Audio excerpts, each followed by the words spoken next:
Let's pray together. Heavenly Father, Divine Mother, Friend, beloved God,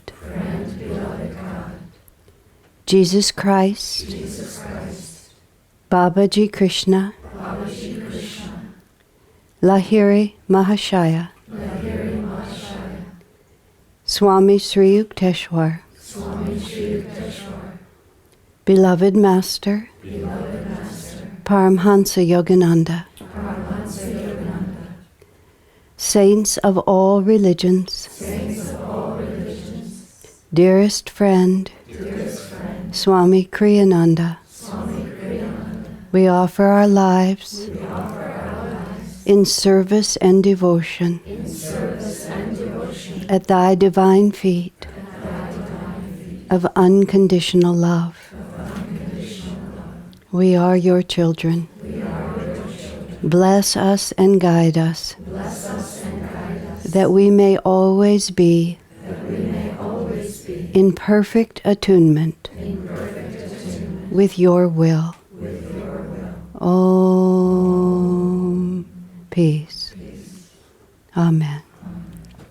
Actually, why don't we chant and then we'll meditate for just a few minutes. Well, great souls, there it is.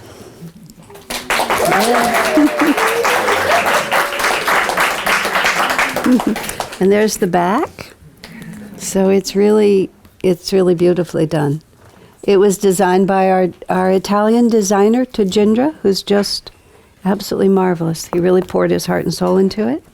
It's 635 pages of text, 40 pages of index, 32 pages, actually 70 pages of photographs, 32 pages of color photographs. And then on every single chapter, there's a photograph of Swami that relates exactly to the year. That ended up taking a lot more effort than you might think. So each year by year, as you go through the book, this is 1997. That actually is in the Palo Alto Church. That was one of our oratorios. You'll see a lot of your faces in there. Some of you'll see your faces. Yeah. And then, so you can go back and you can watch him age. Because here we are. This is 1971, when I first came to Ananda Village. Can you see that? Yeah. Standing in what was the dome at that time. So he goes year by year. We walk through it. So, and virtually every word that is written in any year chapter is the year that it was spoken, and all the pictures are from the time. And Krishna, Parvati actually came up with a really fun idea, which Krishna's working on, which is she's going to make a audio companion series of year-by-year talks that relate to what's in the book. So that'll be fun. This is I think it's 72? It's 73, actually. This is after Swami went back to India. This is just a small thing, but you see that he's wearing this little crystal mala that Sai Baba actually manifested that for him. These are when we were sleuthing down exactly what year was what picture, and many of them were, Lakshmi's been doing an incredible job, Lakshmi Selby at the village, of collecting photographs for the last number of years and dating them as best she could, because nobody thinks of history when they're in it, you know? So we would have to figure things like, well, that was the mala that Sai Baba made for him. And so it had to have been after he returned from India, and he went in November of 72. And I happen to know when this picture was taken, unlike some others. At one point, when we were all finished, I looked at the picture for, I think it was 91, maybe. And I realized that I think it must have been 93. The shirt he was wearing, he got in 1981. And it seemed very unlikely that he was still wearing it 12 years later. And there was a small thing in the background that showed that it was at the San Francisco ashram house, which we gave up in 1989. So it could not have. So all of a sudden, when we were completely finished, and it actually took me about 4 days to find a picture that we could verify that was actually that year. I'm mailing them to all the people, and everybody has a weird story. Like, yeah, you know, like I remember that flower. I remember the moment that was it. I remember the shirt. I remember the haircut. I remember the curly thing that was showing, the teacup, you know, and everyone would try to guess. But I'm pretty confident that everything here is definitive. And in a lot of the color pictures, too, we did our best, the best we could. The color picture sections are by decades.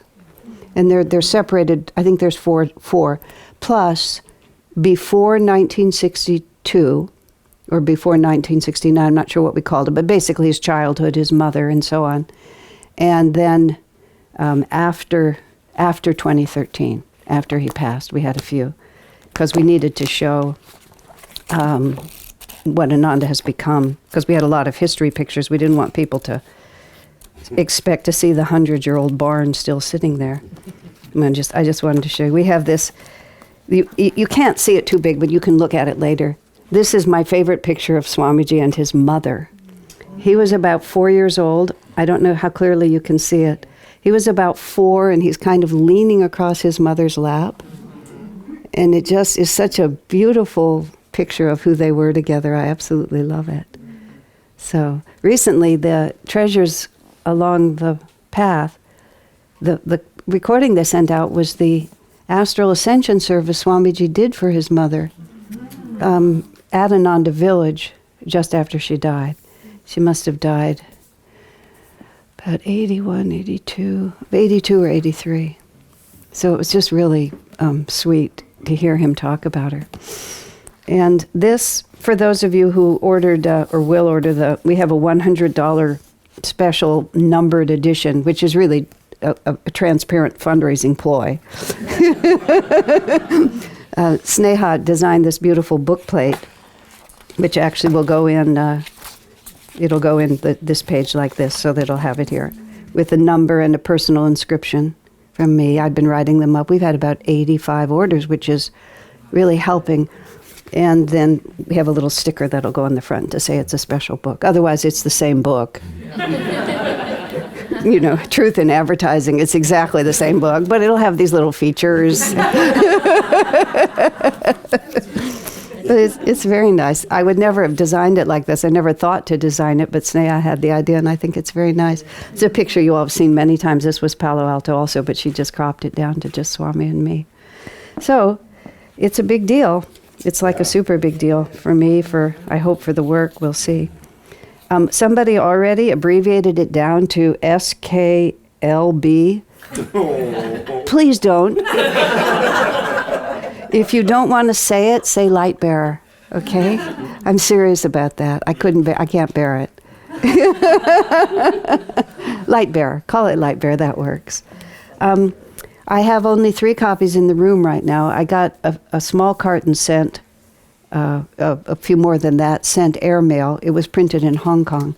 I gave them out to a few people who were especially important in getting this book done, including Lakshman, and without whom I could never have done it. He is the world's best proofreader. There is a new verse in the Bhagavad Gita now that says, Krishna says, "Of proofreaders, I am Lakshman." Only in some editions is it there. And we're trying to figure out what the commentary will be on it. But I could not have done it without him, and of course without the designer. We'd hoped to have all of them by now, because just for pure sentiment, we're making May 19th the publication date, because here it is and we're holding it. And the books are actually on a boat from Hong Kong that James has been tracking, but he's not here right now to tell us where the boat is. And it'll land in Oakland, and they'll get it through customs. And the books are being stored at Ananda Village, so basically they'll be trucked to the village. We'll have a one-day notice. I'll buzz up there and fill my little car with as many books as I can carry and bring them back. So supposedly, or hopefully, we'll have them by the end of the month, if not right at the beginning of June. The 50th was the sort of final date, but we're making... If Lakshman hadn't been such a good proofreader, we might have had it available a little earlier. I got really crabby about it at a certain point, but Tejindra, the designer who's much more experienced, and Lakshman, who are much more experienced, hose me down and said, I said, we do not want to print a book with mistakes just to have it sooner. Yes, all right. I just thought it would be ready much sooner. And so I'd set all these arbitrary dates and was making myself crazy, which is sort of what we do in life. I think that's a summary of all of life, isn't it? We set arbitrary expectations, then we make ourselves crazy. I don't recommend it. I will hand this out. When I was thinking about this, I've been reading sections, and it's been coming up on Facebook, and I have 2 big satsangs that I've given, so it's not like I can say more. In about a minute, you're all going to be able to read the darn thing if you want to, so it'll be easier. Just give it to me for one more reason. It's 220,000 words. So for people like me who whose attention span is a little smaller, we divided it all up into little sections, so you never have to feel intimidated. You can take it in very small bites. Because the book is so heavy, as Karen said when she lifted it, we're going to sell a lot of ebooks. Oh, that's what I wanted to say. We have the electronic version, we have an audio book that I recorded last fall, and Aryavan had edited it all, and it's ready. So the ebook, the print book, and the audio book will all be released at the same time. In fact, you can if you go to ashajoy.org, it'll take you to a pre-order site. You can order all 3 versions now. Will Amazon have it on Kindle? And it'll be Amazon for Kindle.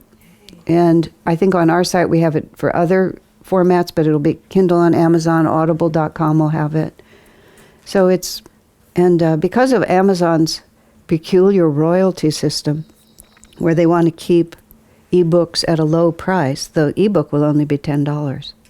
The book is $25 and the audio book will be $25, but the ebook is only $10. Just from our point of view, they give you like 70% royalty up to $10, and 30% royalty after that up to $30 or something. So it was just pointless to make it more expensive. I mean, I didn't see any reason to help Amazon get richer. And I want people to read it. That's my intention. The Spanish translation is underway. The Italian is scheduled but not started. But those will take at least a year or 2. Those are big projects.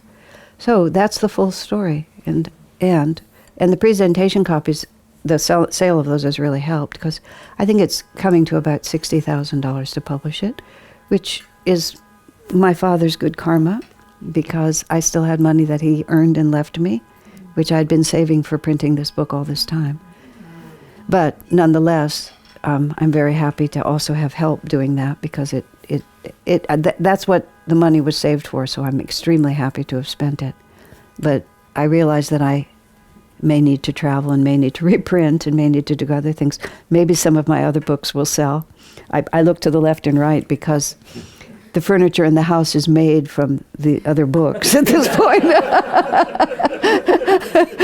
Because the other book about Swamiji is also just a treasure, and the book Loved and Protected, which is stories of miracles and answered prayers, is absolutely marvelous. Ask Asha is not bad. The other 2 it isn't, or else I wouldn't have printed it, but the other 2 are really superb. So I'm hoping that a little attention will get everywhere. And, if there's a flow, the book has its own publication company, but it's a DBA of Palo Alto Church. So this is a way also to earn money for everything. It'll give me the money to travel to promote it, and hopefully someday to reprint it, and if not, it'll just support the church, so it all works well. So what I was starting to say is what I thought I would do is I was just wanted to talk a little bit about why Swami matters, and why I spent all this time writing this book, why he wanted me to write it, and just that, because I think it's important. We had scheduled this to be 3 hours because that's the normal length of a class, but I don't know if it will be. But I'll talk for a little bit and then open it up to questions or discussion, and we'll just go as long as we feel to go. Okay? Does that work for everyone? Okay? Let me just try to think how this goes. On one of the excerpts that I read over the Facebook, I chose to read an excerpt that related to Swamiji's relationship to SRF, Self-Realization Fellowship. Those of you who are not new to Ananda recognize, that Master started his own organization, Self-Realization Fellowship, which is in Los Angeles. When Swamiji became a disciple in 1948, that's where he went, because that's what Master was. There was Master there, and then he had an organization that he'd founded, and he had an ashram, and that was what it was. There were disciples here and there doing other things, but that's really it. So Swamiji came there, lived as a monk, trained with Master. Before Swamiji was 26, Master had passed away. That's really hard to comprehend on a certain level, because all of us met him later than that. The early of us who met him, he was at least 40 by then, and he was outside of SRF at that point. And he was so completely saturated with his relationship with Master that, and you knew that he'd been a direct disciple, that you just sort of, it was hard to put into your mind how short a time he'd had with him. He was older, he'd been a direct disciple, he was completely saturated with the discipleship. But then when you stop and think, 1948, September to March of 1952, and Swami turned 26 in May of that year. And that was it, 3.5 years. But it was enough to magnetize him for, well into his 80s. He never wavered and never shifted in any of that. And the way to serve Master was through Master's organization. There was no thought in anyone's mind that you wouldn't. So when Master died, Swamiji just stayed there. There were all his Guru Bhais were there. Everybody he loved and had grown up with spiritually, or was growing up with spiritually, were there. And so he remained active and dedicated and became quite prominent. He was the main minister. He was in charge of the centers. He was one of the best known people because of his singing. They released a couple of albums of him chanting. So Brother Kriyananda, as he was known, was a really prominent figure. Master had intended for Swamiji, had made it clear to Swamiji that Master wanted to take him to India.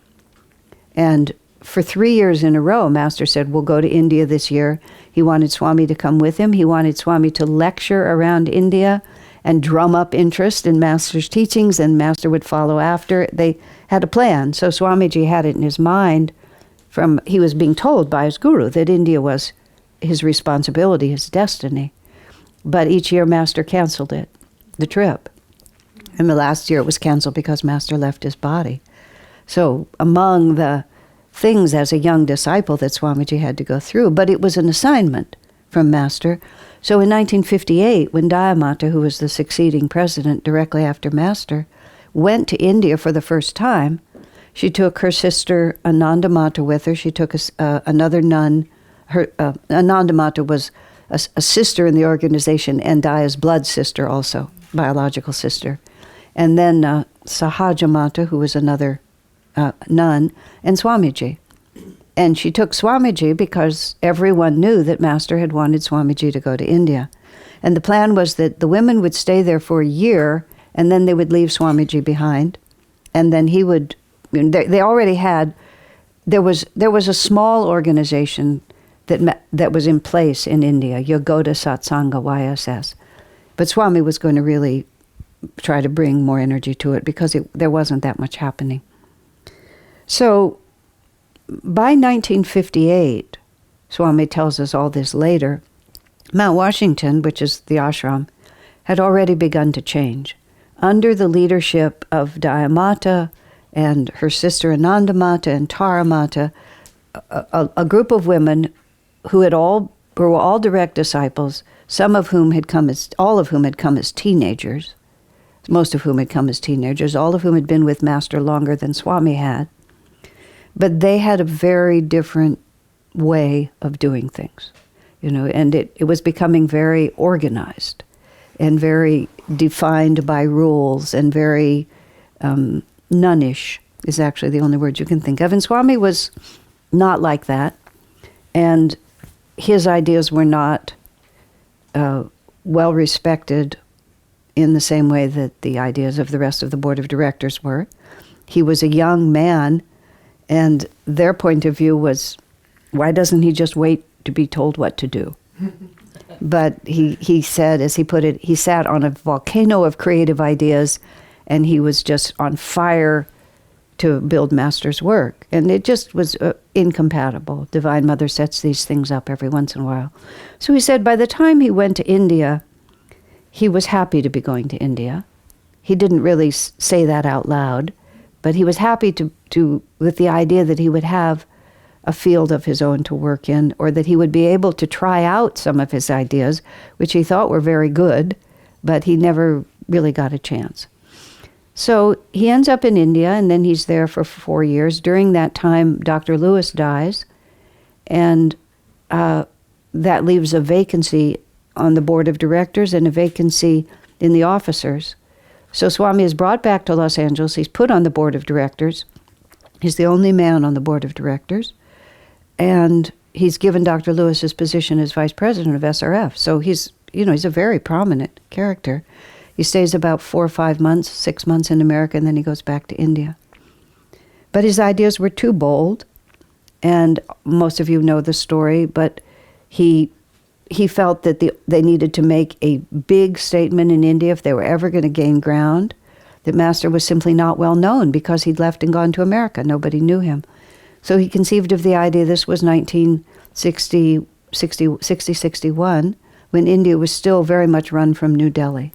India had only been a country for a dozen years. New Delhi was the capital, an independent country. New Delhi was the capital. Swami felt if we can be very influential in New Delhi, all of the country will know us and follow us. So he conceived of the idea of building a temple to Master in New Delhi, and he didn't want to build it. He wanted to build it, let me say this differently. Land use was very strictly controlled by the government. Manufacturing plants, colleges, everything had priority over ashrams. Ashrams we have aplenty. We're trying to develop a different reality. So they had this land which was called the Green Belt, which was around the city of New Delhi, which was, an ecologically sound idea in an urban area. And he had to get permission from the government to build an ashram in the Green Belt. And he said, if I have to get permission and it's impossible to get it, I'll just get what I really want. So he chose an ideal location right in the center of the city. And by a miracle, literally, he got Prime Minister Nehru himself to give him the land. And he already had the money to build the temple and was all set to do.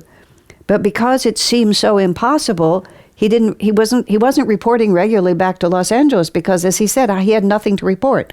Until Nehru said yes, there was nothing happening. And then Nehru very suddenly and unexpectedly said yes, and that was that. So he was triumphant. They were horrified. They thought it was anything but what it was. They thought it was a power play. They thought he was trying to take over the work. They thought he was trying to set himself up as a new guru. Weird misunderstandings happen even among disciples of the same master. These are just things that happen. So the end of it all is that Swami is expelled from Self-Realization Fellowship in July of 1962, ordered never to contact anybody else, never to set foot on SRF property, never to contact anybody in SRF ever again. So that's it. He ends up going back to his parents' house, who happened to live in Atherton, right here where we're right near Palo Alto, moving into their guest room. He's 36 years old. He has no connections with anyone in the world except the SRF devotees from whom he is forbidden to relate. His complete idea of serving Master is, how am I going to serve Master? This is Master's work. So as he said, he lay on his bed and prayed to die because he just didn't know what to do. Eventually he gets drawn back, and that story he tells in The Path. It doesn't have to be told here. And so he eventually starts Ananda because he's very conscious of the fact he can't believe that he's going to be estranged from his fellow disciples for the rest of his life. It's just impossible for him to even imagine that. He also cannot imagine that Master's work will divide into two realities, just 15 years after Master has passed in the first generation. He just, 25 years by now, he just can't imagine it. And he certainly doesn't want to be responsible for it. So he's always on the horns of a dilemma because he doesn't want to be responsible for, a great travesty against Master's work, but he also he can't, as a disciple, not serve. And so this is the story of Swami's life. And when I was saying in the short reading I gave, when I started this book, I really didn't know how much of this long story with Self-Realization Fellowship I was hoping I wouldn't have to tell any of it, because it's not a pretty story. You're talking about this wonderful master, and then you have to go through all of this. But I'm writing chronologically. In November of 1972, Swami's going back to India for the first time in 10 years. And the reason he hasn't been back in 10 years is because when he was expelled in 1962, the Indian government was told that Swamiji was, in fact, a Christian missionary and in disguise and an agent of the CIA. And so they would not issue him a visa. And even in 1972, they wouldn't give him a visa, but they were willing to allow him to come back for 30 days and plead his case. And at that point, he had a few high-level friends who said they would help him. And so he went back to plead his case. So I'm telling this chronological story, and he's going into 1972. The book starts really in 1971 when I moved. And in 1962 becomes an extremely relevant year. So the book goes, 69, 70, 71, 62, 72, like this, because you can't go forward. Now, what this ends up being about, and this is from there on, it's a constant interweaving about, what is the role of a disciple, what was Master's intention in his work, who is really a true representative of Master, is the tradition of institutional religion Master's ideal for Dwapara, or does he have another ideal? Now, people like me, I had a very, very passing relationship with SRF. It kind of came and went. By the time, it was a rule in the early years of Ananda that everyone who lived in Ananda also had to be an SRF member, which meant you had to subscribe to the SRF lessons. The SRF lessons were quite inexpensive, like $2.50 a month or something like that, a very small sum of money. Since my whole salary was $50 a month, it was a higher proportion of my discretionary income, but nonetheless, it was pretty small. The lessons piled up on my desk, unopened, because they came every week, I think, and the pile of unopened envelopes got higher and higher, because every day I'm talking to Swami Kriyananda. By this time, I think I was probably working for him. I'm going to all his classes, which are numerous every week. He's giving every Sunday service. I don't really find these 3-page printed lessons very interesting. And I remember just sort of at one point realizing I could just stop taking them. And it was sort of like this moment when I thought, I don't think I'm learning anything from here that I'm not learning from here. So I'm just going to save the $2.50 a month. That was my relationship with SRF. In fact, Swamiji said to me once, he was talking about the monastery at SRF. He said, I really don't think you would have been successful in the monastery at SRF. Then he said, come to think of it, I don't even think you would have been a very good church member. Because I have this habit of saying, why? That doesn't sound very good to me. Why? I just am incapable of taking anybody's word for it. Anything that said to me, I have to trace it down to the bottom, then I have to build it back up. This is a very annoying habit, but this is what I am. I have to trace it down to the absolute bottom. I have to build it back up again, and I have to see if it has integrity for me. Swami himself said, as a disciple, he followed Master unhesitatingly, but not unquestioningly, which is an absolutely perfect, and that was always my relationship to Swami. I didn't hesitate in my commitment to him, but that didn't mean I didn't need to understand it on my own.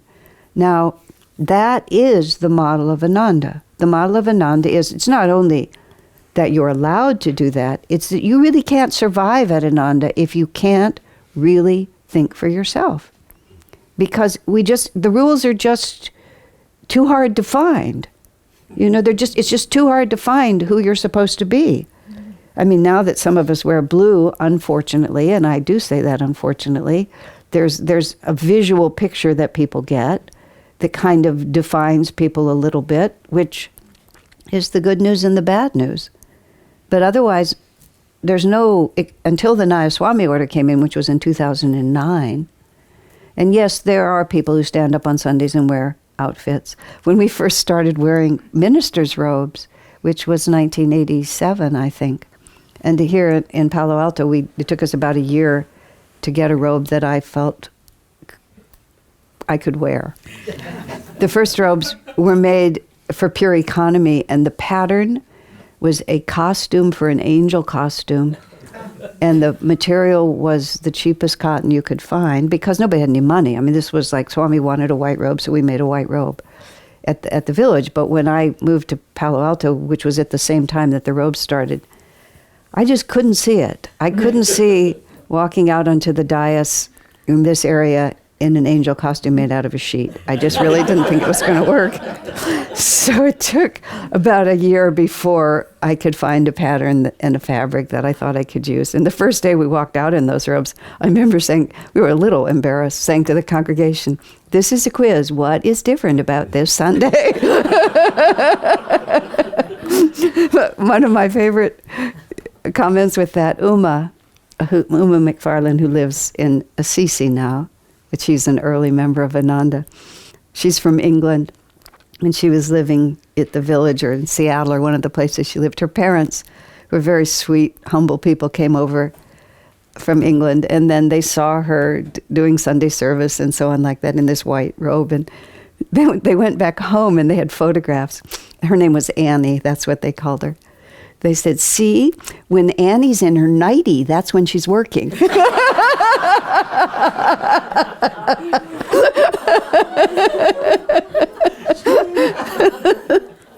But with the exception of those robes, which he put us into in 1987 and 2009 when some of us started taking initiations and wearing colors, you really couldn't tell who was who in Ananda at all. And that was actually a really wonderful part of it. You had to feel it from your heart. You had to find the people that inspired you. And that was that. There was the way, and it's still true that Ananda does not operate from position. Ananda operates from magnetism and the willingness to take responsibility. Period. Because position really doesn't get you anything with this group of people, believe me. You can't just get anybody to do anything just because you're supposed to be in charge. People find a way to sneak around you. Unless you have the magnetism to inspire, the enthusiasm and the energy. So, inspiration, magnetism, and people who are willing to take responsibility. That's really how Ananda runs. Now, traditional institutional religion runs by position. The priest, the bishop, the pope, the president, the vice president. I mean, that's really how it works. And the rules are pretty easy to find, especially the ones that have been around a long time, like the Catholics. They've got it way down to just everything. How many times you can miss Mass before you go to wherever you go if you miss Mass or whatever. This is a Jewish girl talking. But the Jews have, I don't know how many thousands of laws. And the Jewish religion, I was in Israel, as you all know, a couple of times in the last 6 months. And, the Orthodox Jews just gather every day and debate the law.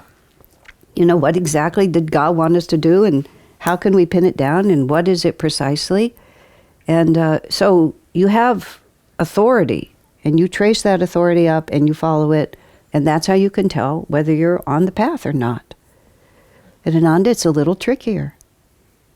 And it all began, it was all forced upon Master's work, and it was forced upon Swami by this very drastic action on the part of the board of directors of SRF, which absolutely severed his tie with everything but his guru. He didn't have a single disciple to help. And the excerpt that I read from the book was was Swami's answer to a letter someone wrote, because in the early years of Ananda, especially, Swamiji, this was very complicated because SRF wanted him to not talk about this, because actually, well, they had lots of reasons. He said, I can't. People are attracted to Ananda. They want to move to Ananda. It's a huge commitment on their part. And Master's own organization says that's a bad idea. Kriyananda's not an authorized disciple. Swamiji said, I can't invite them to turn their lives upside down and move here. And then after they get here, whoops, guess what? Every other disciple of Master thinks you've made a terrible mistake. He said they have to know what they're getting into. And he was absolutely right, of course. So some man who wanted to move to Ananda wrote to SRF and asked what he should do. And they said, essentially, that's a bad idea, because the sole authorized channel for the teachings of Master is Self-Realization Fellowship, and Kriyananda is not one of us. There it was. So Swami wrote back, and he, in this letter, which is in the book, he said basically, you have no idea how hard I tried to stay with them, which he did in ways that you'll read.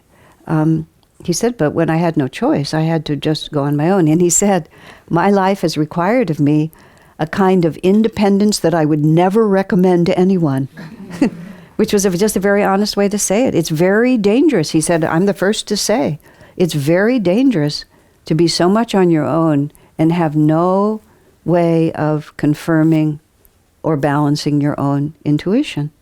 He said, but I had no choice. So this is what I've had to do. And so he has always been very cautious. By the time he takes a stand, he's made up his mind. But he said often, anything I did at Ananda, I would meditate on. And he said sometimes for years before I would feel confident enough to say this is really what Master should do. So the fact of Swami Kriyananda's independent existence, and also what I was starting to say, many of us, back where I was when I was giving up the SRF lessons because I felt I was getting everything I needed from Swamiji. It's like SRF to me just never made any sense. I just thought, and I said it to him on more than one occasion, I was notorious for, my T-shirt said, who needs them? Like this, what do we care? And it was not a very mature attitude. But maturity wasn't my strong suit, so there you have it. And I'm going to quote Sai Ganesh, and you'll have to forgive me, I hope you don't mind. He said, I'm always certain, but I'm not always right. And that's my new T-shirt. But I was always certain, and I wasn't always right. Because I couldn't see it beyond my own little life. So it was self-evident to us who were there that Swamiji was everything we needed in order to be a disciple of Master. So what did it matter what these other people hundreds of miles away thought or felt? It just seemed so unimportant to me. And I remember finally, actually, we were driving in the car on the way to Nevada City. And once again, I said something to Swami about who needs them. And this time he finally got through to me. He said, Asha, it was 300 years before the Christian church split into the Protestants and the Catholics, he said, and look at the horrors that have been executed, that have happened in the world because of that. He said, this is the first generation of Master's work. He said, if it divides now, he said, who knows what terrible things will happen. He said, I'm not thinking of the present, I'm thinking of the ages. There you have it, don't you? It was very interesting, you see, he never stopped feeling responsible for SRF and the totality of Master's work. One of the reasons he struggled with it literally to the end of his life, virtually to the end of his life, was because he still felt responsible. As a disciple, he just embraced Master's work. And he felt that their institutional approach to self-realization was not what Master intended. And he just felt it to the core of his bones. And he had to be sincere in that, because that is what happens if individual disciples are empowered to represent the Guru, then they have to represent the Guru. You know, Swamiji would often talk about Master's predictions of hard times to come. Most people did not enjoy hearing it. And sometimes they would say to me, people would say, why does Swami keep talking about that? I said, I don't know, that's a good question. Let's think about it. In 1952, Swamiji heard Master thunder from the Hollywood Church, you don't know what a terrible cataclysm is coming. And he talked about war, and he talked about weeping in every home, and no corner of the earth will be safe. I mean, these are terrible things to hear. Nobody wants to hear it. But Swami's sitting there, and Master, his Guru, whom we all revere as a self-realized Master, is making this prediction. Is Swami just going to say, oh, well, that's unpleasant, I won't bring it up? If you're going to be a disciple and you're going to represent him, you have to represent him. You can't just sort of say that I don't like that one. Not unhesitatingly, not unquestioningly, but unhesitatingly. You have to at least try to figure out how I can support this. It took me years with Swamiji before I finally figured out how to do that, because I tended to react to what he said. And finally I figured out, why don't you think about what he's trying to accomplish? And then think how you can cooperate with what he's trying to accomplish. Because sometimes he would be the first to admit his ideas weren't the best ideas. Someone on the scene who was closer to it had a better idea than he did, because they might know the circumstances that he didn't know. You know, even to be very expanded in your consciousness doesn't mean that you know the personality of, or the exact circumstances. So he needed us.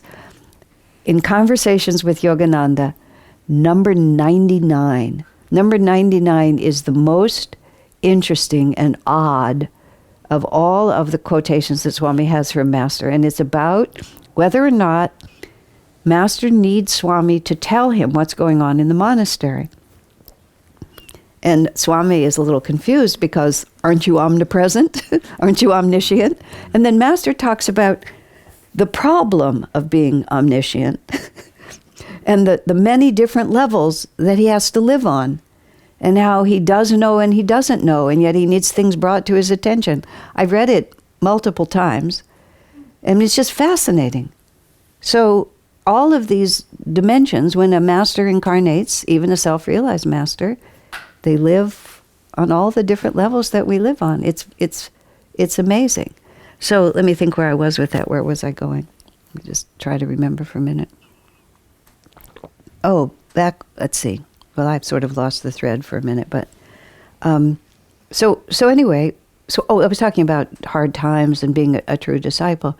So Swamiji set this course, and he's the most dynamic. He's not the only disciple who set an independent course, but he's far and away the most dynamic. Roy Davis also set his own course, but what Swami's impact is bigger.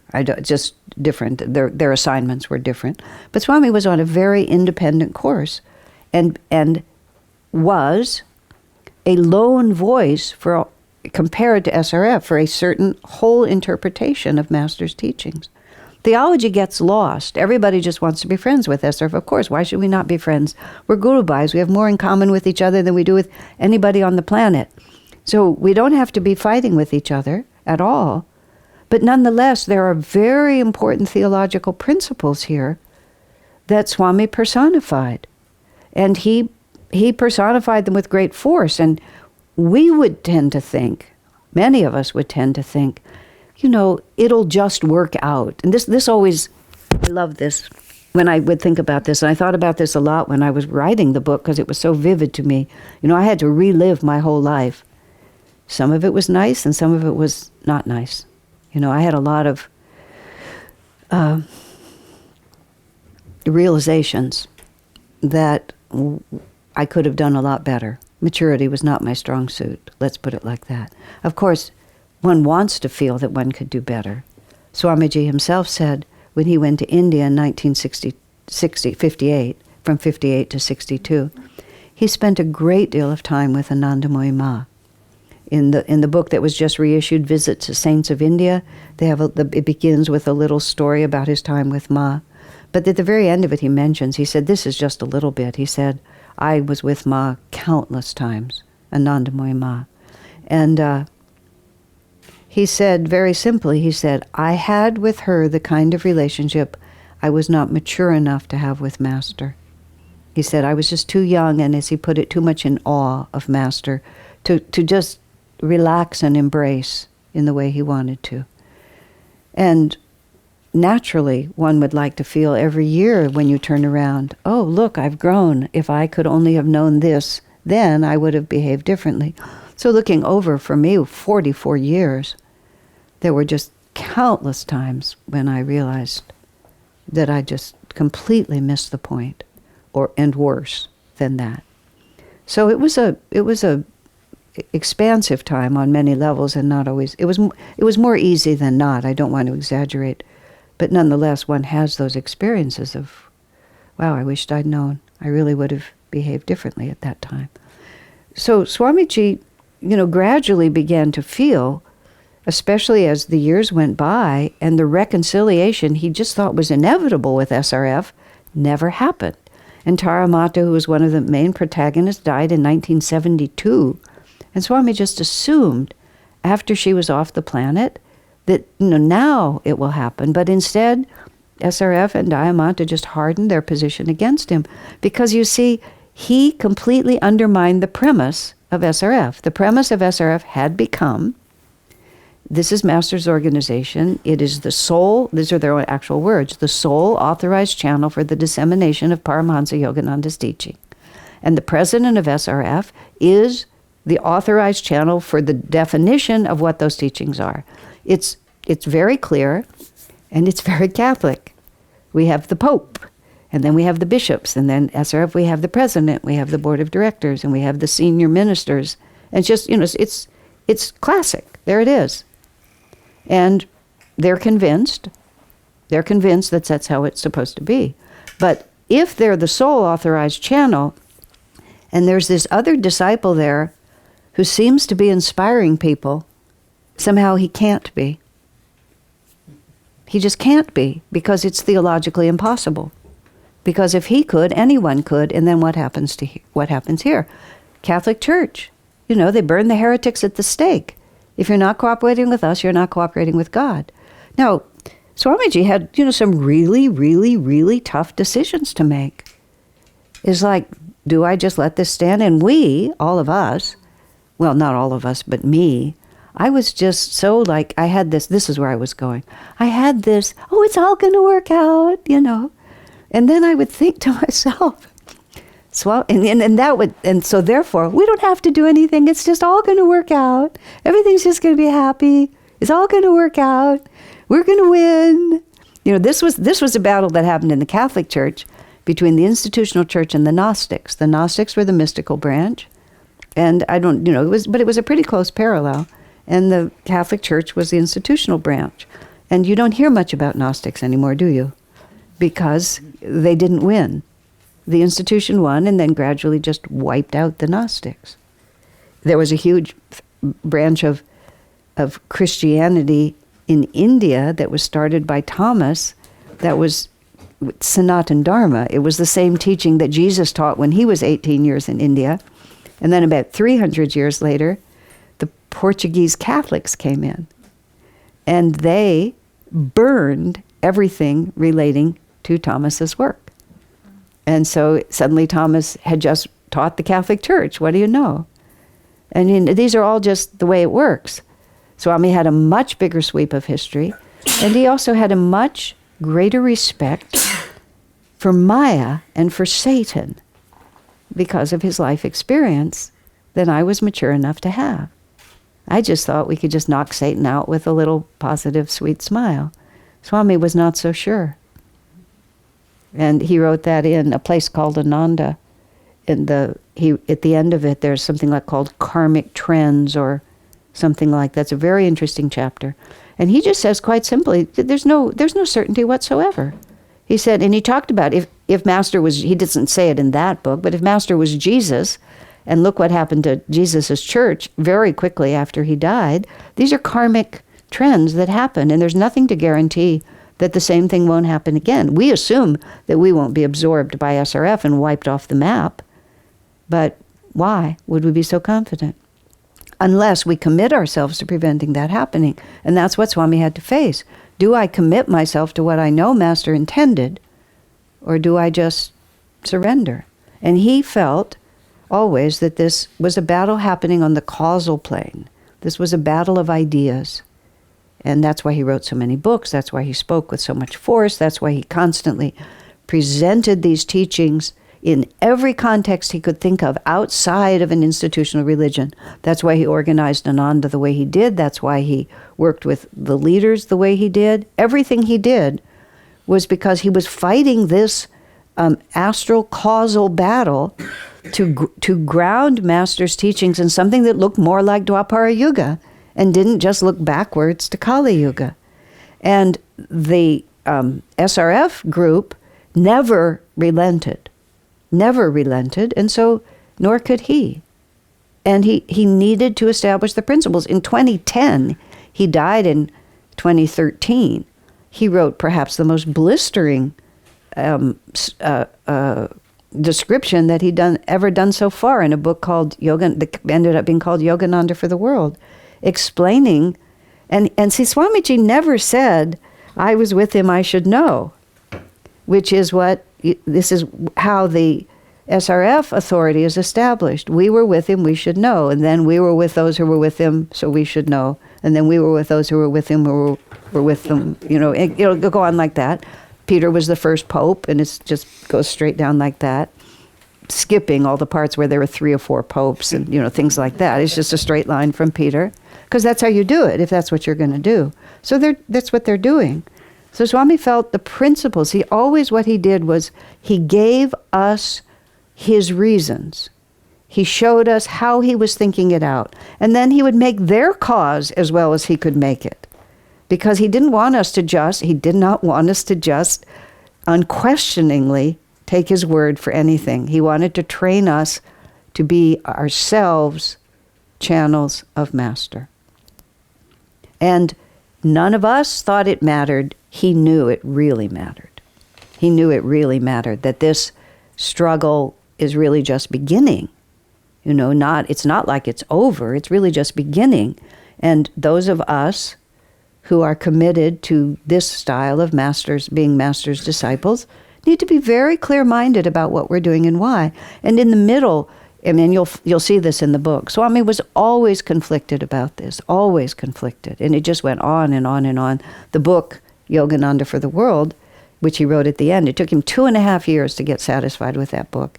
He said, I wrote the Gita commentary in 2.5 months, he said. The whole commentary on the Gita. He said, it's taken me 2.5 years to get this book where I wanted it, because it was too strong and people didn't like it, so he took it off the market for a while. He thought I shouldn't be even saying this at all. He had a dream about a saint who told him, don't be judgmental, so he took the book back. Then he wrote it again. Then he decided in 2.5 years, until he finally felt, this is it, this is the book. It should be there, and it's there for the ages, because there's a lot at stake here, and Swamiji is the one who stands for it. And of course, we're heirs to his tradition. And everybody has different ways of relating to the spiritual path. I was talking to someone who is what I call a 642. A 642 is the chapter in the Bhagavad Gita that says, if you strive for God realization but don't quite make it, you may be fortunate enough to be born to a family of yogis. And such births are very hard to come by. And that's verse 642 in the Gita. So we have in this very room, we have a 642. And, in Ananda, we have quite a number of 642s now. But, you didn't have to be born in Ananda, because if you were born into a family of enlightened yogis, then, because people came from other traditions. One such who lives at Ananda asked me if he qualified, and I thought he certainly qualified. But when I was talking to someone about that reality, I said, well, of course it's a great blessing to be born and to be born at Ananda and grow up there. I said, but the problem is, you begin to think Ananda is what Ananda was to your parents. And your parents, of course, had their particular take on it. And so you might like or not like, in this case it was not like, what your parents' concept of Ananda, but you must realize that that's not necessarily what it is. It's just how they've picked it up.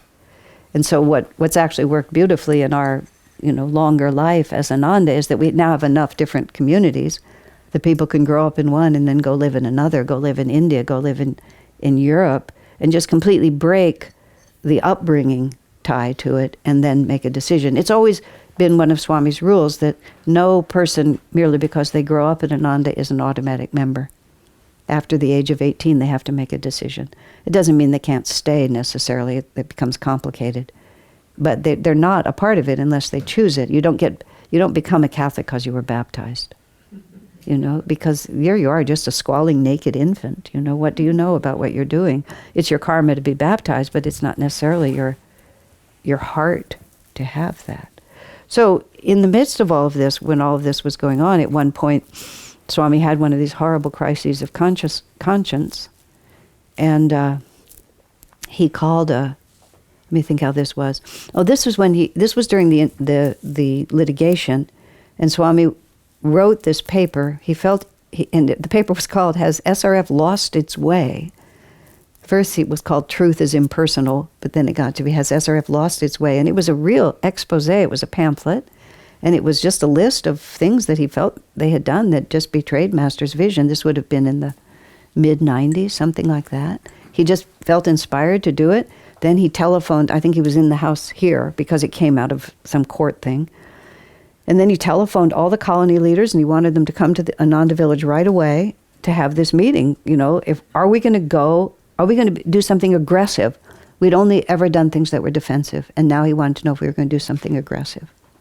So for the next several months, one day we were going to publish it, the next day we weren't, then we were going to publish it, then the next day we weren't. I mean, it just went like this and like this and like this until he felt that we should do it, that we should actually just take a stand. Now, and somewhere in there was another meeting. I believe he called us all up there for that meeting also. And he basically said, let me just think how he put it. Is there any way we can be nicer? and we all spent a long time really trying to figure out if we could be nicer. And Swami said, truth is truth. I mean, at the end of it, he was really agonizing over this.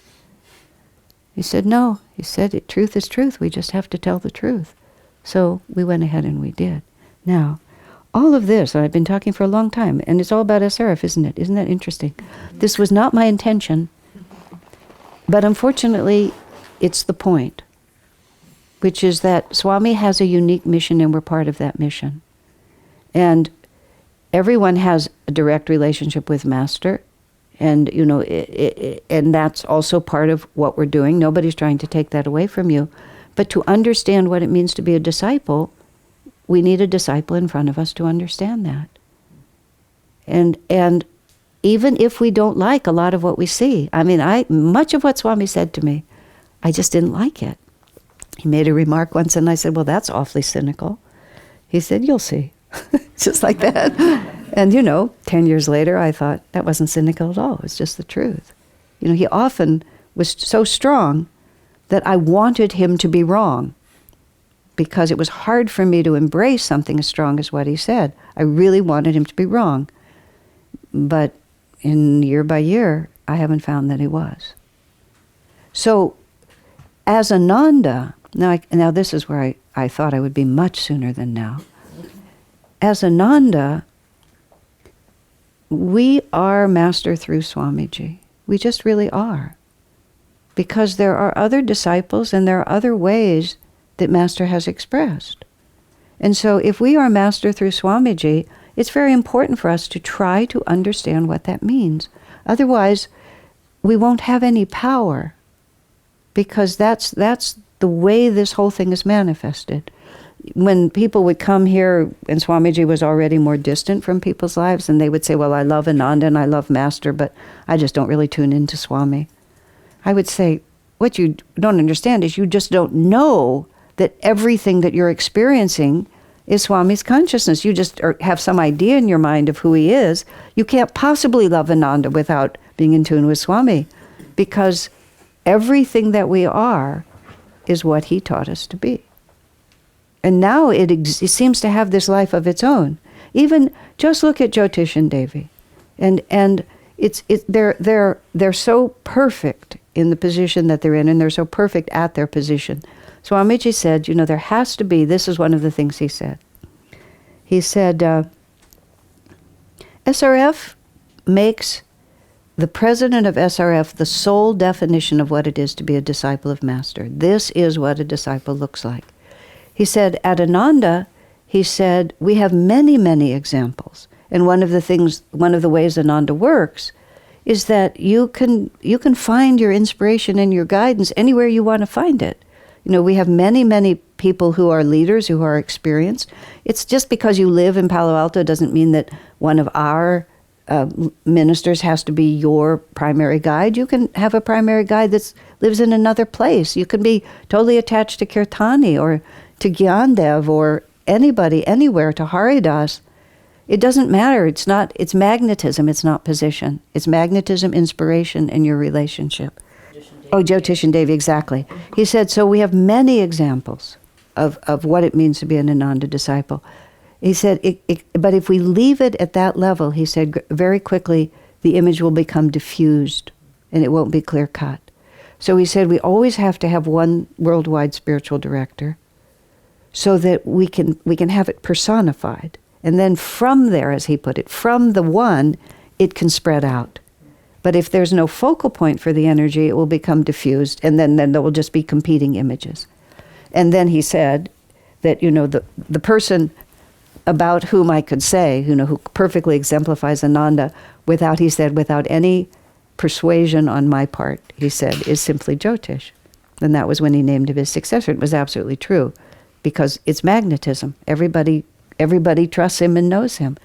And the two of them together just standing in this position, and we just take it for granted, that there they are. But think about what their qualities are.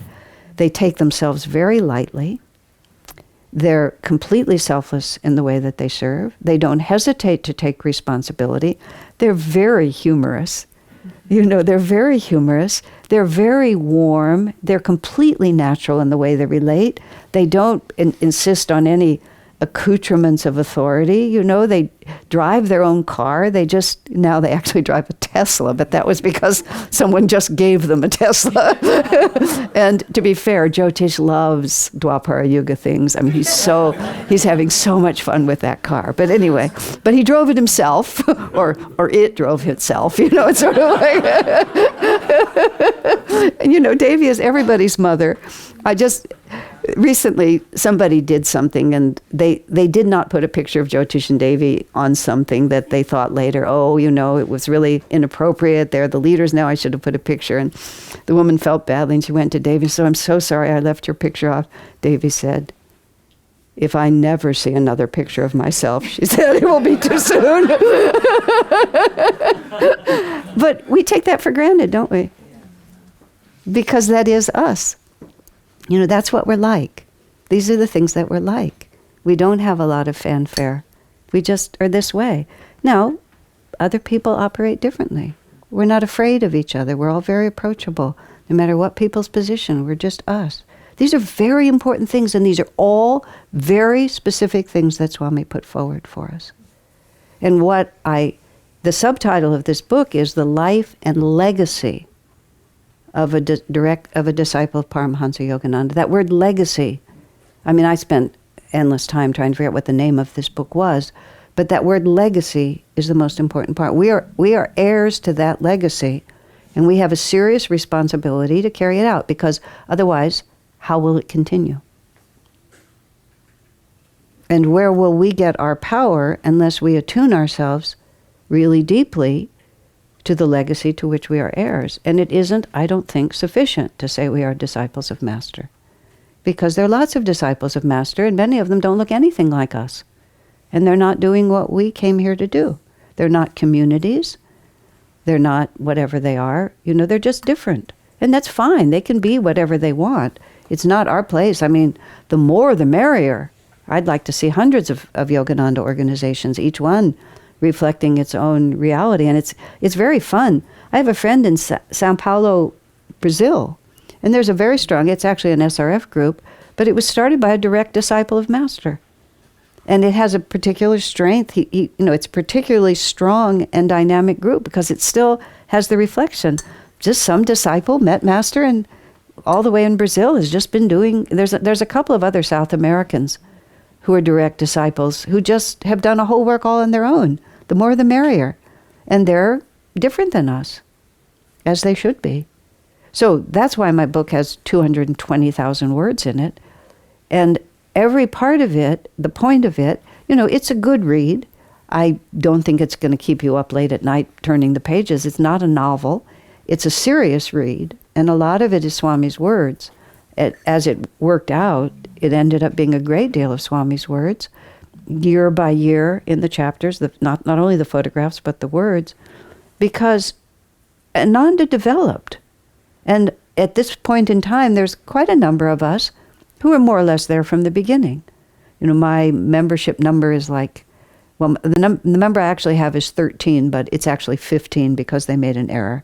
They put Haridas and Nalini after me, and they actually should have been before me. But 15 meaning not the 15th person to come, but the 15th person to still be around.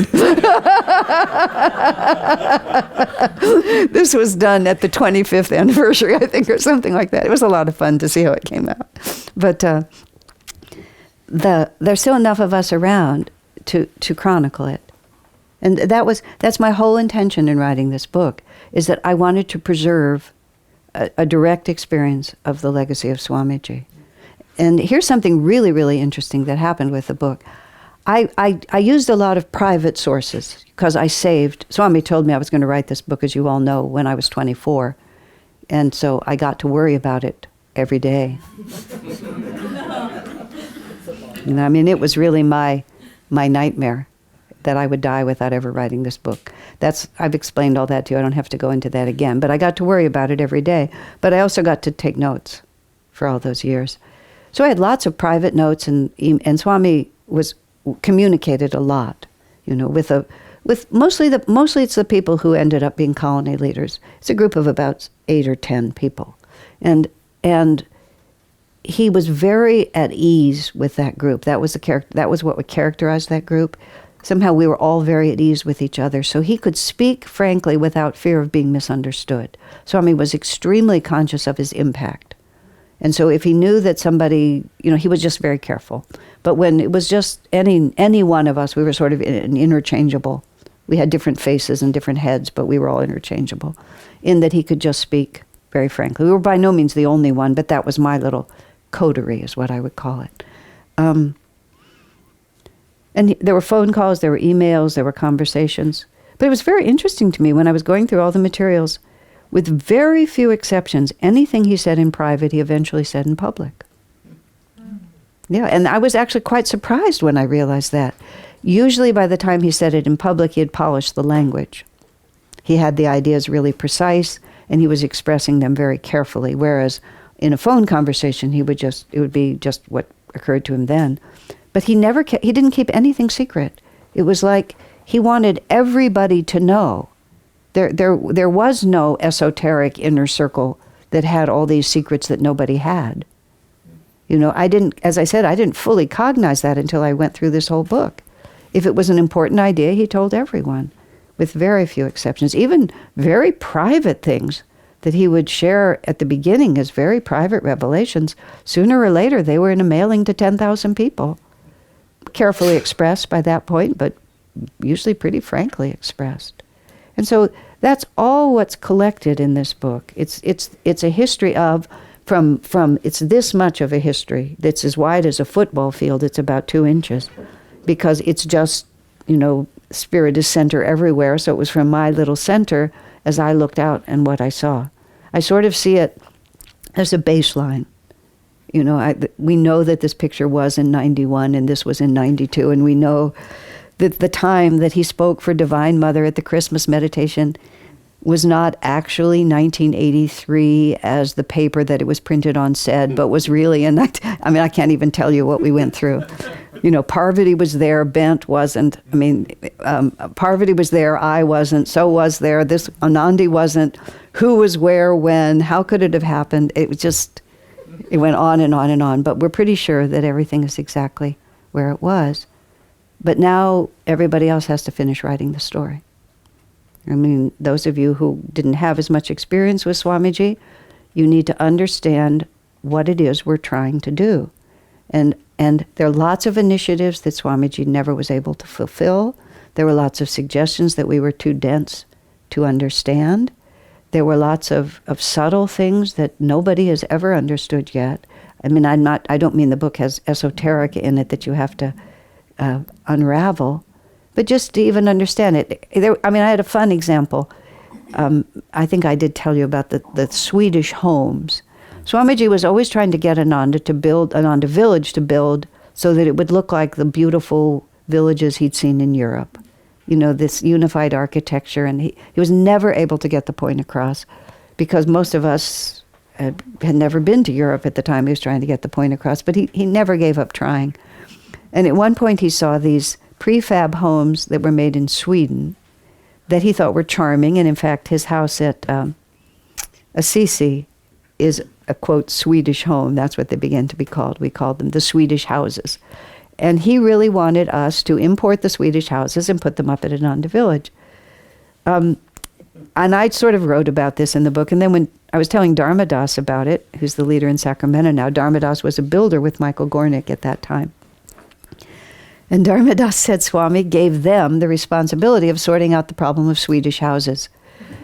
And all Michael and Dharmadas, speaking for himself, all they could think about was they were builders. They had hammers, they had nails, they could make buildings. Why should they bring in buildings from Sweden? What is this craziness?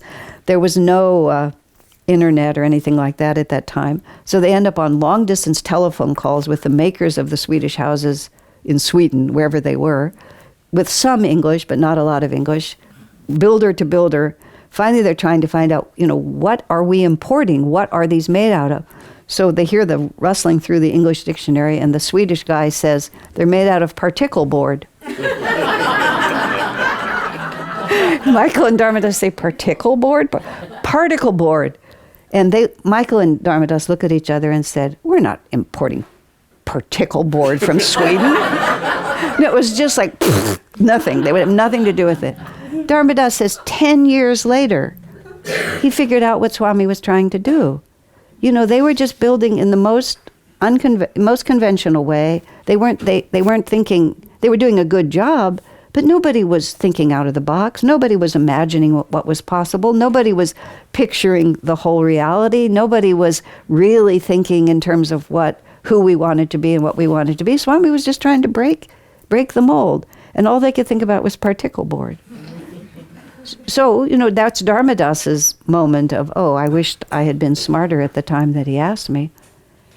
But what I wanted to do with this book is to just put enough things in there so that people can say, that appeals to me.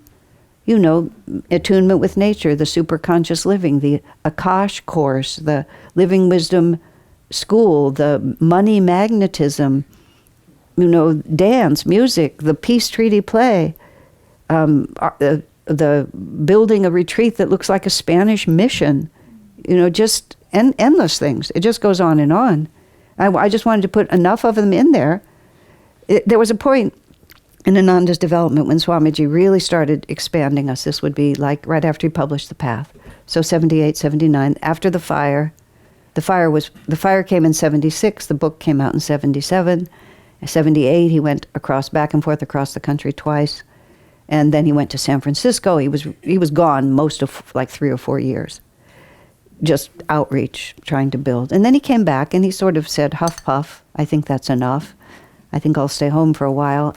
But he said, I never wanted to build an empire. He said, I only wanted to ensure that Ananda was broad enough that every devotee would have a meaningful way to serve. I mean, now, see, those are the absolute gem principles that we have to ask ourselves, what are we really trying to do here? Doing seva is central to spiritual development. So what is the responsibility? What is the goal of anyone in a position of responsibility? Well, we really want to make Ananda broad enough that everyone has a meaningful opportunity to serve. We're not trying to build an empire. We're trying to give souls an opportunity to grow. And you see, this comes back institutional versus what is the very definition. The definition of Ananda is the opportunity for souls to grow. So if we're not providing an opportunity for souls to grow, we're not Ananda anymore. And so writing this book, putting all as much as I tried to put into this book, which now Shivani is going to write the history of Europe, and I know Ram Bhakta has a whole book of stories that he's about to publish, and there's just, everybody needs to put everything they know onto the table so that Ananda will be broad enough that every devotee will have a meaningful way to serve. And will then be able to know how to think about what they're doing. Because, Kali Yuga is very strong, Maya is very strong, and it's hard to get past particle board, It's just like the mind just falls into its ruts, and that's not what's being asked of us. So, I think that's it. What I'd like to do right now is take a few minutes break, because you all have been sitting here for about an hour and a half. And I don't have anything more direct to say, but I would be happy to take questions and continue for another half an hour if you would like. This was set as a class time, as a 3-hour class, but I wasn't at all sure this was a 3-hour party. So actually, now I've sort of said what I have to say. So if there are questions or comments or discussion more that you'd like to have, I'd be really willing. Anything that anybody wants to say or ask? The question was, am I going to take this on the road? I developed such an affection for a reclusive life during the years that I've been working on this that I haven't found it easy to break that inner attitude. And in fact, I've been trying to think of just a way to go back into writing seclusion, but I don't think that's what I'm supposed to do. In 2012, Swamiji, it was in June of 2012, in the parking lot at Stanford, he suggested to me that he actually suggested that I should move away from here, because as long as I'm here, I'll get drawn into what's going on here. And he thought that I should make the whole world my community. The alternative to that was I have to live somewhere, and I don't want to just live. I could just live out of a suitcase. So it was sort of, I don't think it was necessarily a literal suggestion, although it could have been, but it was that he said he wanted me to, global ambassador, that was when he used that word. I should be Ananda's global ambassador and just not identify with any one place, but with Ananda's work everywhere. So I started a little bit of that at that point, and then I stopped to write this book. And during the process of writing this book, I discovered this incredible affection I have for the secluded writer's life, which I haven't really shaken off. So even though I've gotten invitations in America, and I have an open invitation in Europe, in several places, I've just said no. And I haven't really felt that was the right answer, but that was the answer I wanted to give, darn it, so that's the answer I gave. But then I got caught because I want to have an Indian edition of this book, and Sangeeta was very happy to publish it if I came. And so that I sort of I've been sitting back watching my life to see what it's supposed to be right now, because I'm quite in limbo, just tremendous in limbo. And so there it was. And then right at the same time, Jamal called me and asked if I would come to Singapore.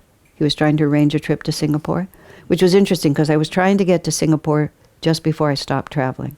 That was sort of Singapore was a place I was trying to get to. We have a small group there. So one thing led to another. And so now I have a week in Singapore and 7 weeks in India from the end of July to the end of September. And I sort of feel that after that I'm not going to be able to say no. So it's sort of hard to see. I don't know what to do. I just feel, it's obvious what I should do, and I don't have any drive to do it, I guess is actually the word. So I'm really just trying to figure out what's supposed to happen. But how could I possibly write this book and then not follow it around? Of course I have to do it. I'm just being a spoiled brat. But I am. So there you have it. Part of what's happened is I don't know, again, whether I'm actually being divinely inspired or just lazy. I've sort of lost the DNA for that sort of thing. Not that I can't do it, but I can't arrange it. It's like I can't get my head around making plans. I can't even choose my own class topics. And either, it's just another stage of life, or else I've just really got to take myself in hand and do it. So I would be very happy to do anything and everything, but I just can't quite see yet how I'm going to manifest it. So if anybody manifests it for me, I'll just do it in a heartbeat, because it's effortless for me to do that sort of thing. When I published the first book about Swami years ago, someone really wanted to help make it bigger, and they actually hired an agency, and I did a lot of things. And it seems like there was a couple of other phases where I was doing a lot of publicity. I'm very happy to do it, but I feel weirdly paralyzed about making it happen. So I'm just answering you honestly. But if anybody who hears this or sees this wants to help me, yes, just tell me where to be and when to be there, and I'll be there. I think that's sort of what's trying to happen now. Okay, fair enough. But yes, this book should get a very big audience. I don't know. I'm immensely curious. Anna Kirsch at Ananda Village, God bless her, with Tandava here, also have been getting it all set up on Amazon, getting the websites done. So we have a good, strong web presence. Karen redid my personal website is called Asha Joy, and Karen redid it, so it's just absolutely gorgeous now. So, I really wanted all of this in place before the book came out. And there's a project also to get all my talks up as podcasts, because that's a whole huge other area that I've only just touched. So, all of it's in place. And we'll see. I'm very curious. This book will have a huge initial sale, and then will it just sort of whisper and become furniture in my house again? I don't know. I hope not. I'm quite willing to promote it, but I'm a little paralyzed somehow about knowing how or what to do next. Probably the whole world has changed. I used to know how to do it in a very different way, So we'll see. Volunteers are welcome. And I don't think, things don't have to be systematic. Sometimes people think you have to do everything systematically. I don't. I think you can just do them when you do them. Every little bit helps. We don't have to have a global campaign. We can just dart out here and there and see what happens. When the Italian book comes out, I'll definitely have to go to Italy. But that's not going to be for probably at least a year. I don't know how long it'll take. Do you want to talk a little bit about the naming of the book? The name of the book was such a... First I just called it Swami Kriyananda, Disciple of Paramhansa Yogananda. That seemed pretty clear to me. I was told it was a teeny-weeny bit passive. So then I called it Swami Kriyananda, Disciple of Paramhansa Yogananda, Dare to be different, dare to be free, which I thought was just absolutely fabulous. The designer pointed out that it was about 100,000 words, and he didn't really want it on the cover. So he and I struggled with that for a while. Then he made Swami Kriyananda, Disciple, just like that. That looked really good. He gave me a mock-up. Tajendra's technique is to give you a really good design for the one he wants. It works very well. So that was a really great one. So that went on for a while. And in the meantime, I'm just passing these out to everybody. And at some point in there, I called Robert Zadek, who's extremely clever with these things. And this was like early on. And I said, why don't you help me come up with a title? So he sent me all these different titles. And then I think it was Swami Kriyananda, Disciple, which I was sort of kind of settling in on that because all of us as disciples thought that was terrific. And I think that was the one. It might have been Dare to be different, dare to be free, that Robert Zadek thought was god-awful. He just thought it was terrible for a whole lot of reasons. He had a whole lot of reasons why it wasn't good. I need to be fair to him because I'm not quite sure which one he thought was terrible, but he really did not like what I was doing at all. And I respect him a lot, so I was a little stranded. And everybody had an opinion. I don't usually I'm usually not that interested in what people think. But for some reason, in this case, I was just asking the planet. You know, I was mailing all these titles out, and people like this one, people don't like that one. And then he reminded me that he had suggested Swami Kriyananda Lightbearer, which somehow I'd never seen before. And all of a sudden, I really liked that one. So I passed it out, and it either got a 10 or a minus 25. I mean, a lot of people thought it was really terrible. It got really, really bad reviews. And I'm just like, I don't know what to do. And then I just woke up in the morning, and the book said, my name is Swami Kriyananda Lightbearer. And I said, okay. And then I told people that was the name, and I got a lot of responses back, and I said, too bad, out of our hands. Because it really was. It was just, this is the name of this book. So I don't know how these things work. It's just so mysterious.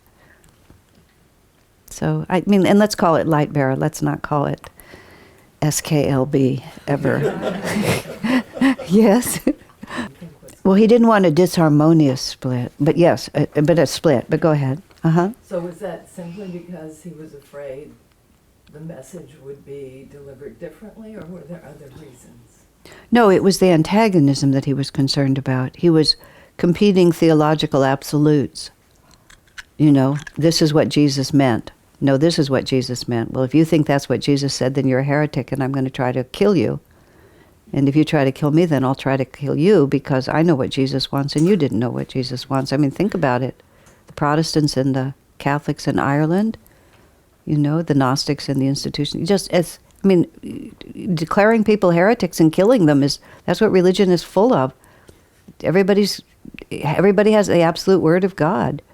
It's okay for people to have different points of view. Swamiji wanted to influence SRF in a certain direction that he thought was more in tune, but he also did not want to be expunged. So when SRF sued us and really tried to expunge us, to take away our right to be disciples, that's what that lawsuit was about, he said, there's absolutely no way. We will die first. We will not allow anyone to tell us that, what it is to be a disciple. That's for us to decide. It's an extremely important principle to him that we all had to stand behind and gradually learn.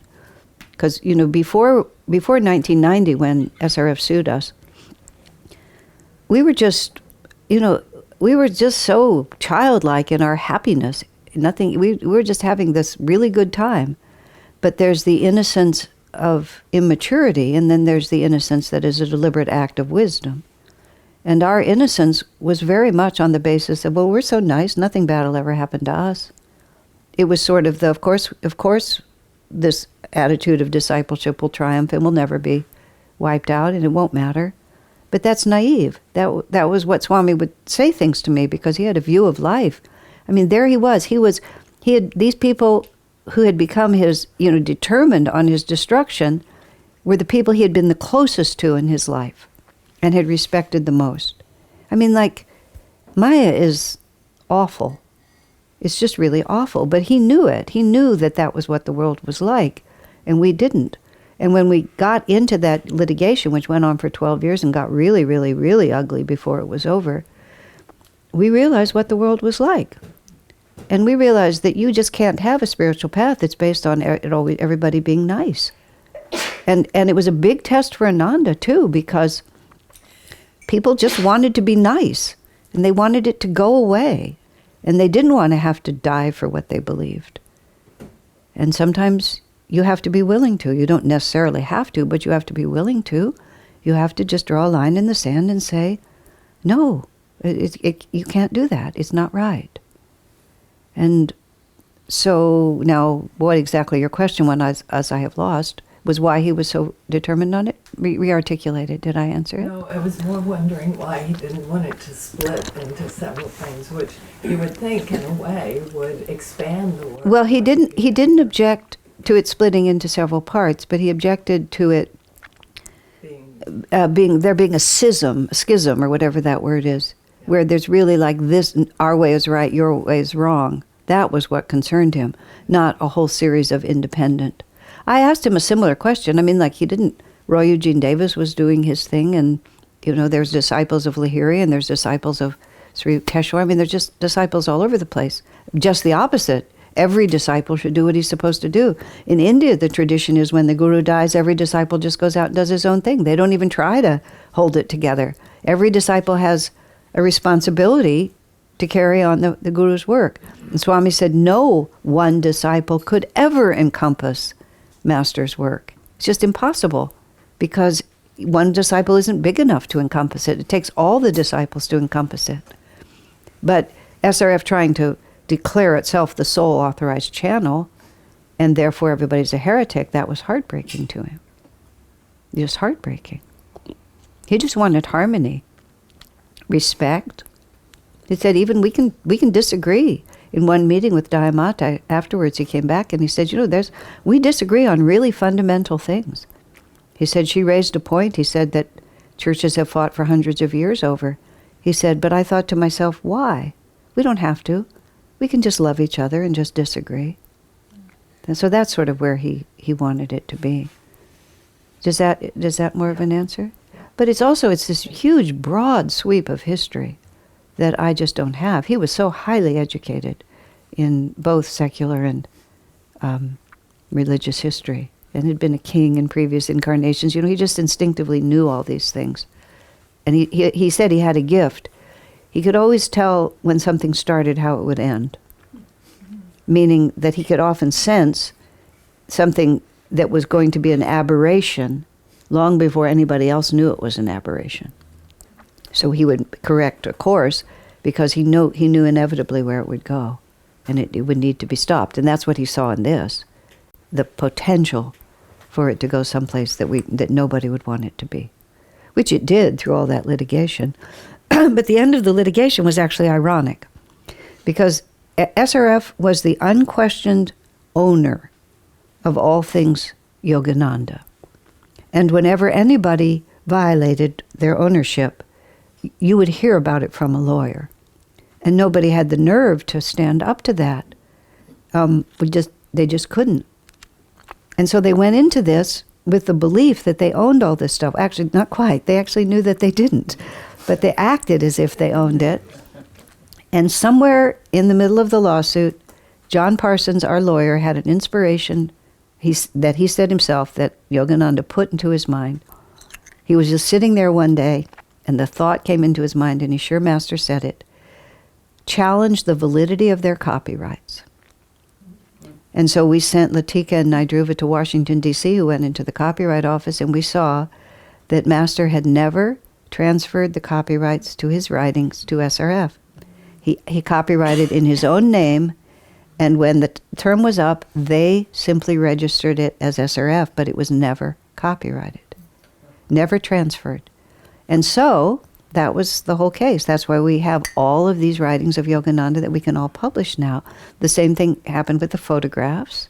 The recordings were not quite litigated down. The SRF, we conceded the recordings, basically, because they have physical possession of all of them. But the photographs and the writings are public domain. So they started as the undisputed owners, and they ended with it all being in the public domain. It was just the most ironic boomerang of karma. Because if they had not sued us, we would never have figured that out. They would have just asserted it, and everybody would have accepted it. Isn't that funny? So you really see Master has his hand in things. The question is, Ananda.org has this subscription service that's called On This Day in History, and it tells you for what they have, what Yogananda was doing on this day. And some of them are just fascinating. Yogananda's talking to the Women's Business Organization in Duluth, Minnesota, about, finding your ideal mate, or in this case, you raised the question, Indian business methods, healing.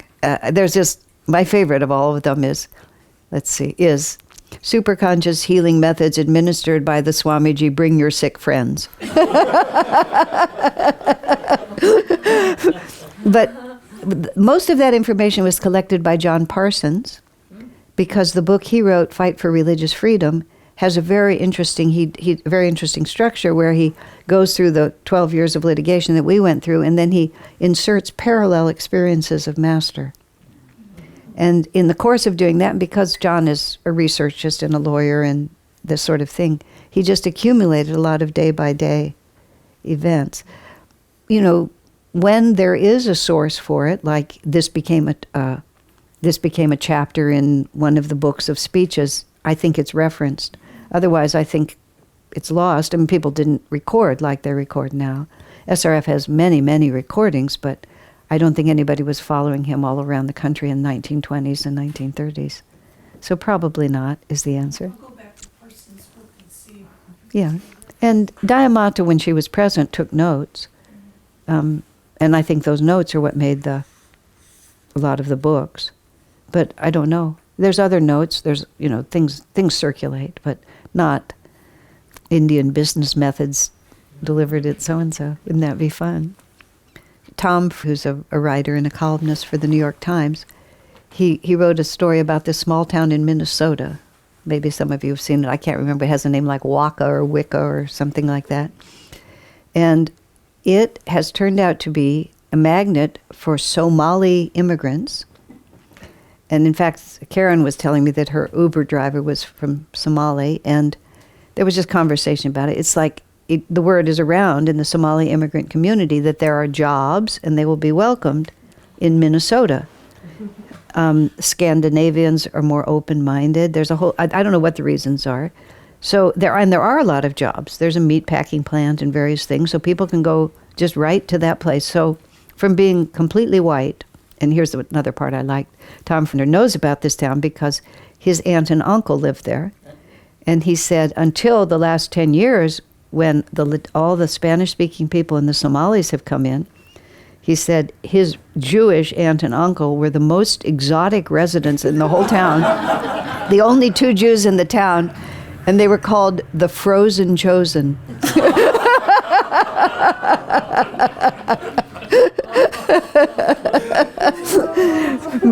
But then he just talks about the fact that this very, very white town, I don't have, it's a small number of people, 50,000 or something like that. It's now half non-English born, not English as a first language. There's 12 languages in the elementary school.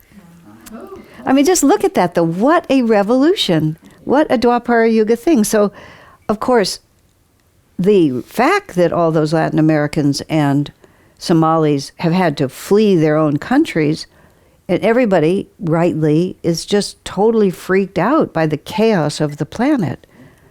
But the result, look at what an interesting result it is. Actually, I'm looking at Anna Kaisa here because Anna Kaisa and Katarina were both at our Sunday service, and they're both from Finland. And I didn't know either of them well, and I had a little trouble telling them apart. You know, delicately built, beautiful women with long blonde hair. And I remember asking you, or both of you, does everyone in your country look like you?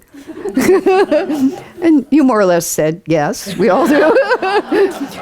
Now I read, you know, that Scandinavia is being Syrians and Somalis and you know, at first the cultures will stay separate, then the kids are going to go to school together, then they're going to fall in love with each other, and pretty soon not everyone in Finland will look the same anymore. And it's all because of chaos, and sometimes because of horror. But the divine is playing a very different game than the game that we're playing. And, you know, such things would never happen, except for all this confusion. You know, that it's, Swami says, it's a Treasures talk for this month also, or last month, visions of the future. And he says, all this energy is coming into the planet and people don't know what to do with it. So they're using it in desperate materialistic ways. They're using it in incredibly sensual ways. They just don't know what to do with it because there's just so much more energy. I mean, people just used to live on the farm and, you know, they had their Sunday shirt and they had their work shirt. They didn't have 1,500 shirts in the closet and, you know, just the way we live now because we have so much energy we don't know what to do with it. So we just go buy shoes, you know, we just don't know what to do with it. And, but he says, you know, many, not only Master, but many great teachers are being born into the world, will be born into the world, to tell us what to do with that energy. And so right now it's also being used in violence and self-aggrandizement and stunning greed and all these ways. And it's not an easy transition, but it's just, Swami being so impersonal, the way he was looking at it, it's just, we just don't know what to do with the energy, so we're making a mess of it, humanity. But we'll figure it out. And all of this war and poverty caused migration is really the only word for it. It's really, and you can see why people are panicking. I mean, I don't know if I'm even accurate about Finland, but think if if you're a fifth or sixth generation person in Finland, and suddenly there's a very dark brown person, speaking or not speaking your language, just holding the hand of your little 6-year-old child, it could freak you out. What's happened? What about my world? And we don't know what to do with the energy. So sometimes we try to suppress it. No, I'm as nervous as the next guy, but when you can stand back a little bit, but it's hard to, but when you can, you see it very differently. I mean, that's why Swami was born. I'll bring it back to our subject. That's why he was born. See, he has created an entire alternative civilization. Really. And I wrote in the introduction to the book, right now, nobody cares. Nobody really cares. Just a tiny, tiny number of us care. But when the inevitable collapse happens, whether it happens in an individual life or society as a whole, and people are really become interested in, what to do, I think they'll be surprised when they look around and realize, oh, look, there it is. That's what to do. That's how to be an artist. That's how to make money. That's how to have a community. That's how to raise your children. That's how to educate your children. That's how to have fun. It's all there. It's a whole civilization that he built.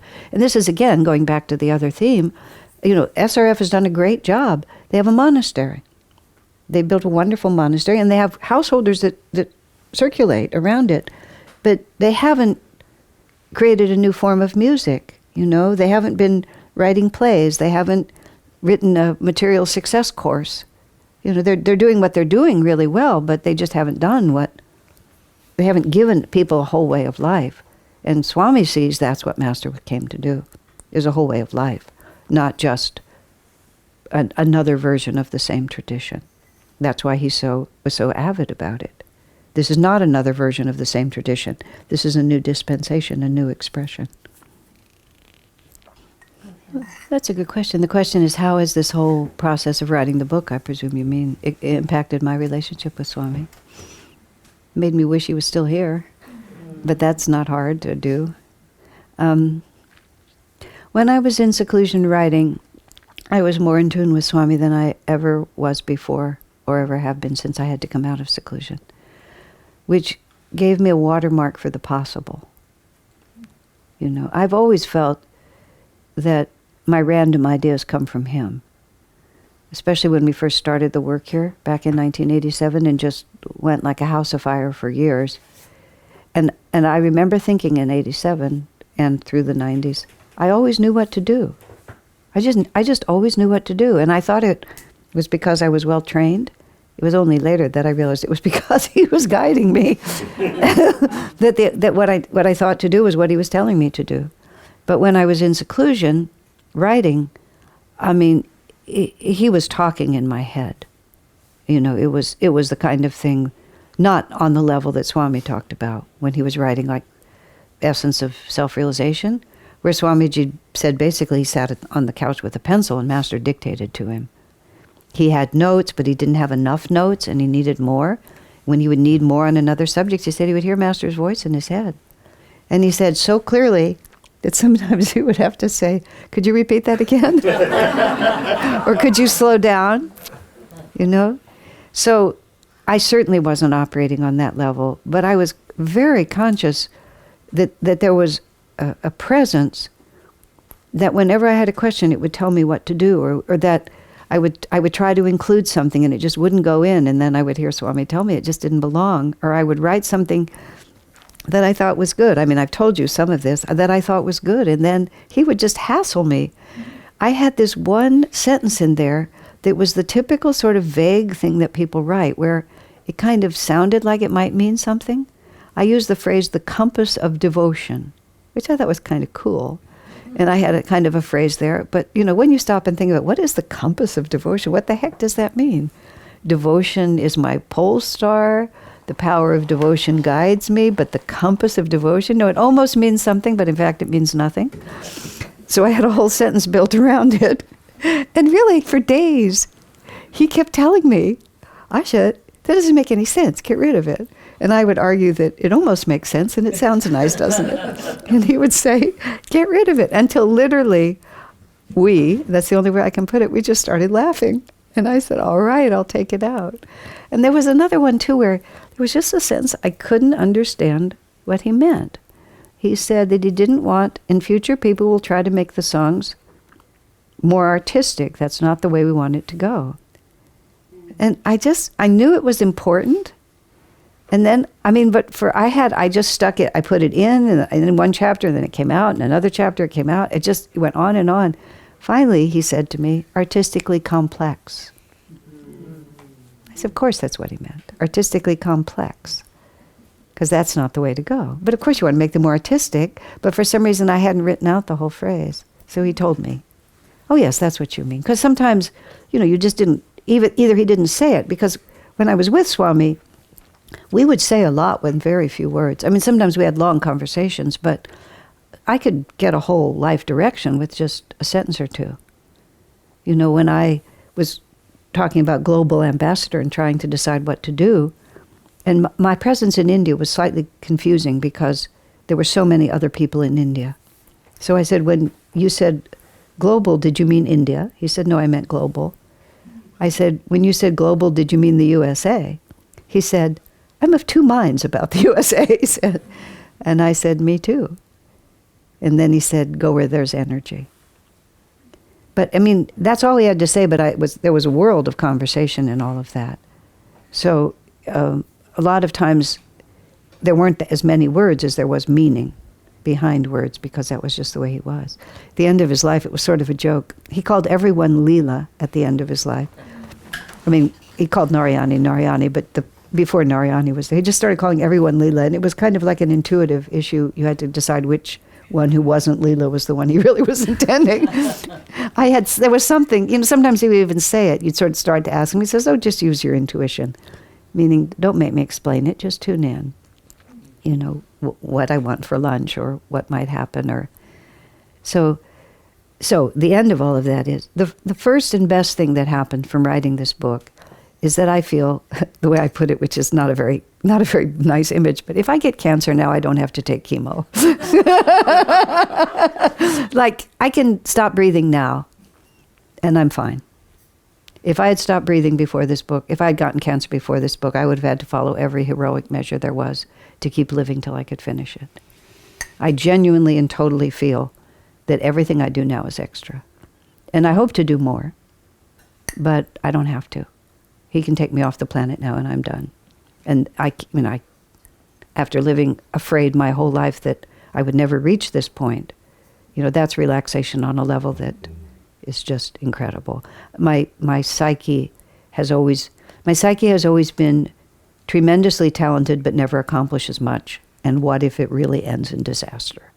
That's been the little, it didn't end well. That would be like my gravestone nightmare. Now it says, she did it.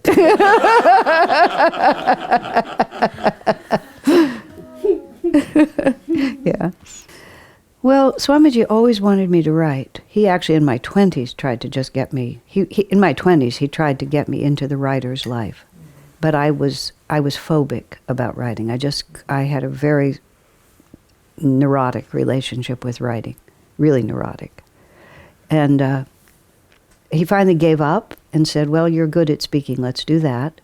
He said, and his exact words were, it'll give you the confidence to write. Which seems weird that this whole life has just been to give me the confidence to write. But I didn't have a complex about speaking, and I had a complex about writing, and so the karma to overcome that complex has been really important for me. So just in terms of one trajectory, not that this other side has been useless by any means, but it has had a different purpose than writing has had for me personally. So there's always in the back of my mind that, maybe I could just stop talking. Because I do like to communicate when I finally got, and as I've said to you all, I like my own ideas best. And so when you're just by yourself writing, if you don't give the manuscript to anyone, you can just do it your own way. And that was very, very satisfying for me. And Swami had actually told me, because at different points I said, do I really have to do this? He said, you won't be satisfied unless you do. I mean, he always knew me better than I knew myself. So I understand now that I realize that I can have solitude and communicate both. That's what I mean by the writer's life. I suddenly got what the writer's life is, where you can be an introvert and an extrovert somehow at the same time. And that works for me.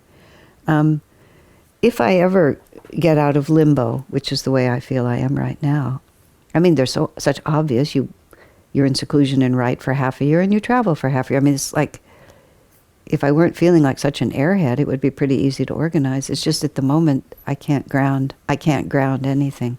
And history tells me, my life history tells me that don't push it, it'll work itself out. See, the thing is, this book did not come out the way I expected it.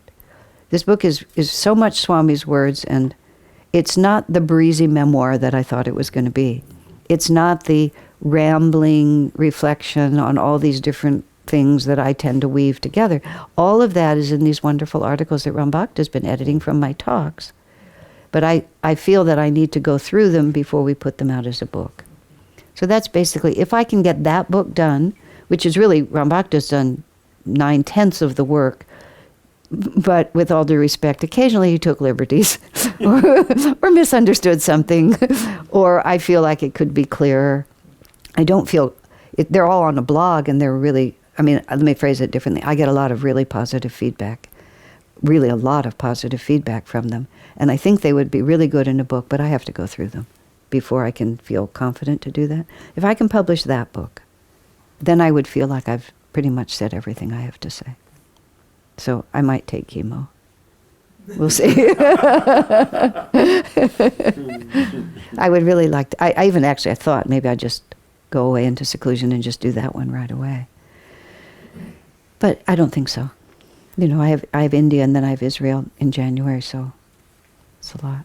And I don't know if I can abandon the school play yet, so we'll see. Well, if there's nothing else, I won't keep you all. Thank you all very much for coming and sharing this very, very happy birthday weekend. Tomorrow is Swamiji's birthday, and our Sunday service will be dedicated to him, and we'll have the 3 copies of the book on the altar, and we'll have a sort of an official, some kind of an official world, here it comes, and little blessing ceremony, really mainly because, you know, this book has the potential to bring a lot of people to our ray, or to make people deeper in our ray. So it's our project that we all need to bless with our love for our yet unmet Guru Bhais, basically, or our soon to be met brothers and sisters. You know, we have a big family. All right, thank you very much. Okay.